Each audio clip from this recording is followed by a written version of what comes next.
మీరెప్పుడన్నా తమలపాకుతో గోరింటాకుని తయారు చేశారా?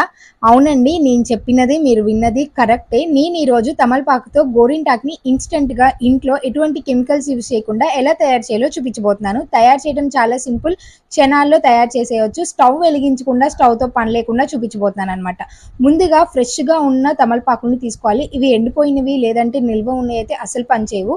ఇట్లాగా తమలపాకులు తీసుకొని ముక్కలుగా కట్ చేసుకొని ఒక మిక్సీ జార్‌లోకి వేసుకోండి. ఇందులోనే కొంచెం పసుపు అలాగే సున్నము దీంట్లో మెయిన్ ఇంగ్రీడియంట్ అనమాట. సున్నం లేకుండా మనకి ఈ గోరింటాకు అస్సలు పండదు. ఇప్పుడు ఇందులో వాటర్ యాడ్ చేయకుండా మెత్తగా గ్రైండ్ చేసుకోండి. ఇట్లాగా జ్యూస్ లాగా వస్తుంది. ఇప్పుడు దీంట్లో నేను కుంకంని కలపబోతున్నాను. ఈ కుంకం వచ్చేసి మెరూన్ కలర్ కాకుండా డార్క్ రెడ్ కలర్ లో ఉన్నది తీసుకోండి, బాగా పండుతుంది అనమాట. ఇప్పుడు దీంట్లో సరిపడంత కుంకం వేసుకొని తిక్కుగా కలుపుకోండి. మరి జారుగా కాకుండా ఇట్లాగా చుక్కలు లేదంటే డిజైన్ పెట్టుకున్నా చాలా అందంగా ఉంటుంది. పిల్లలు కూడా ఎటువంటి డౌట్ లేకుండా చక్కగా పెట్టవచ్చు అనమాట. నాకైతే ఇది చాలా బాగా నచ్చింది. డెఫినెట్ గా మీరు కూడా ట్రై చేసి ఎలా ఉందో చెప్పండి.